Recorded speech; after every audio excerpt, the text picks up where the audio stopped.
नमस्कार मंडळी, तर आपल्या चॅनलवर तुमचं खूप खूप स्वागत आहे। आज खूप दिवसांनी एक बेत केलाय, तो म्हणजे बोंबील भाजायचा, तर म्हणजे तळायचा। तर इथे मी काही साहित्य घेतलेलं आहे आणि त्या प्रमाणानुसार घेतलेलं आहे, त्याच्यामुळे मी सगळं एका ताटलीमध्येच घेतलंय। तर इथे मी मीठ घेतलेलं आहे, लाल तिखट आहे, मसाला आहे, हळद आहे, गरम मसाला आहे आणि चिकन मसाला घेतलेला आहे। चिकन मसाला मी यासाठी घेतलेला आहे, मी प्रत्येक जे आपले चिकन किंवा मच्छी वगैरे करतो ना, तेव्हा हा मसाला यूज करते, टेस्टला चांगला लागतो म्हणून। आणि इथे थोडीशी कोथिंबीर घेतलेली आहे, इथे आलं लसूण ठेचून घेतलेला आहे। आणि आता हे याच्यामध्ये आपल्याला बोंबील टाकून मॅरिनेट करत ठेवायचे आहे। तर मी बोंबील घेते, तर हे एवढे बोंबील घेतलेले आहेत मी, आणि यांना ना कट मारलेला आहे। हे बघा, हे बघा, हे असं कट मारलेलं आहे बोंबलांना। तर हे सगळे मी याच्यामध्ये टाकून मॅरिनेशन करत ठेवते आहे।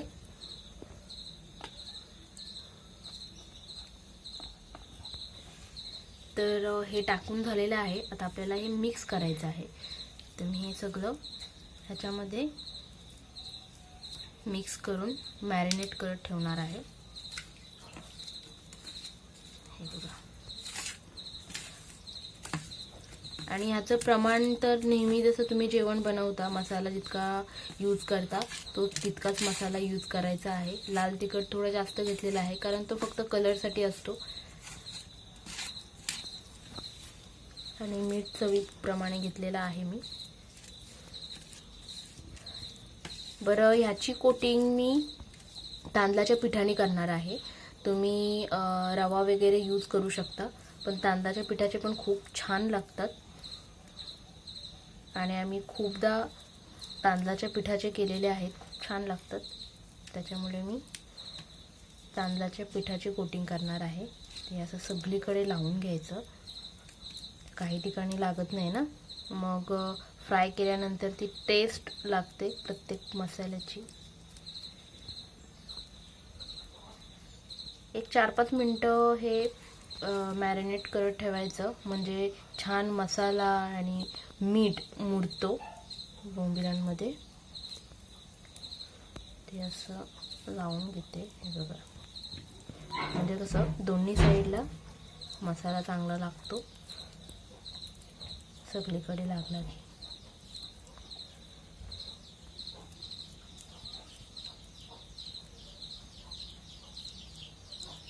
हे बघा,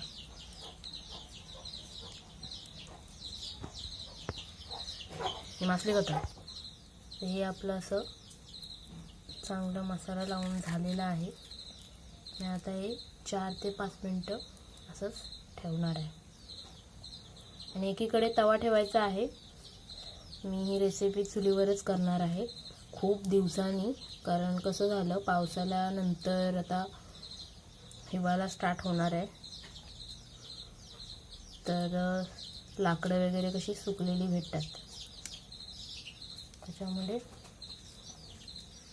चुलीवर आता ही रेसिपी होणार आहे। तर इकडे मी किंचितभर हळद, मसाला, थोडासाच मीठ टाकलेला आहे। मीठ यासाठी टाकलेलं आहे, आपण तर जे मॅरिनेट करत ठेवलं होतं त्याच्यामध्ये मी मीठ टाकलाच होता प्रमाणानुसार, पण थोडा टाकला आहे मी याच्यामध्ये। जेव्हा ते कोटिंगचा हे पिठाची जी कोटिंग होईल, तेव्हा मग मीठ कमी पडेल आणि मग तो अळणी लागेल, त्यापेक्षा थोडासा मीठ याच्यामध्ये टाकलेला आहे, जेणेकरून मला ती टेस्टला लागेल। आता हे आपलं ना सगळं असं तांदळाचं पीठ मी घेतलेलं आहे, याच्यामध्ये सगळं आपण असं पूर्ण मिक्स करून घ्यायचं। हे सगळं मिक्स करून घेते मी।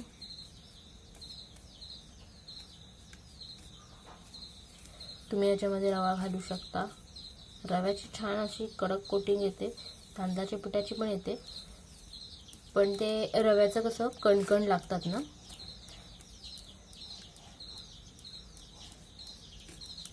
हे बघा, हे झालेलं आहे आपलं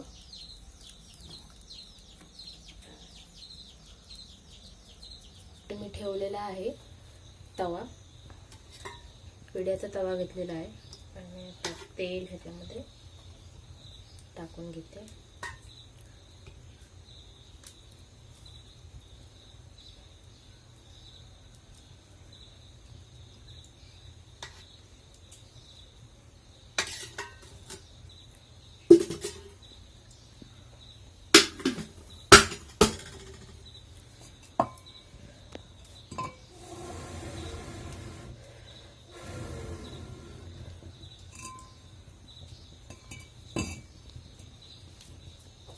हे असं मस्त गरम झालं की आपण आपली बोंबील टाकून घ्यायचे आहे.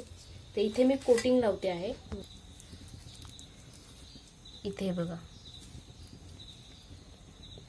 हे घेतलेलं आहे. आता याला आपण कोटिंग लावणार आहोत. जास्त कोटिंग पिठाची लावायची नाही, नाहीतर मग तो ना हे लागतो, एकदम कोटिंगचाच येतो आणि ती कोटिंगच येते आणि मग आपल्याला बोंबलाची चव निघून जाते. त्यापेक्षा असा नॉर्मल लावलेला आहे मी पीठ. हे बघा. आणि आता आपण हे फ्राय करून घेणार. आधी मी चेक करते की आपला तेल तापलाय की नाही आणि मग हे एक एक करून टाकून घेते.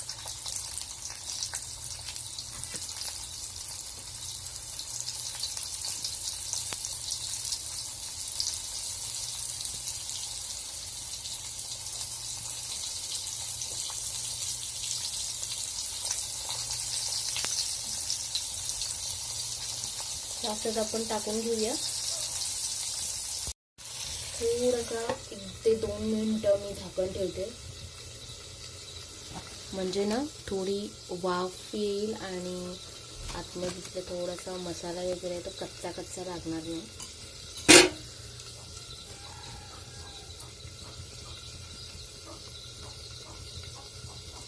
क्लॅरिटी नाही.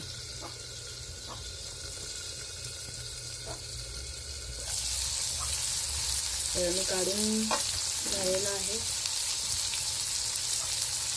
आता ना थोडंसं साईडला हलवून घ्यायचं, नाही तर एक साईड शिजली जाईल आणि मग बाकीचं तसंच राहील.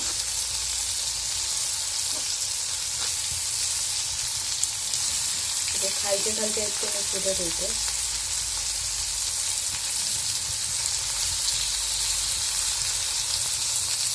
आणि जरा लक्ष लावून करायचं, कारण कसं जे बोंबील असते ते नरम असतात, त्याच्यामुळे ना भीती असते ते तुटल्याची आणि कडक मग ते होत नाही. त्याच्यामुळे ते लक्ष लावायचं. तर हे एक साईड मी पलटी मारून ठेवलेला आहे आणि आता असाच इस्क्रू एकदम कमी ठेवले आणि हलू ते जसा मसाला वगैरे आहे ना तो आकसतो मग आणि थोड्या कडक होतात. त्याच्यामुळे मी असंच ठेवलेलं आहे. एकदम कमी, जर तुम्ही गॅसवर करत असाल ना तर एकदम लो फ्लेमवर ठेवायचं आणि मग हे असंच ठेवायचं. ते हळूहळू कडक होऊन जातं आणि मग गॅस बंद करायचं.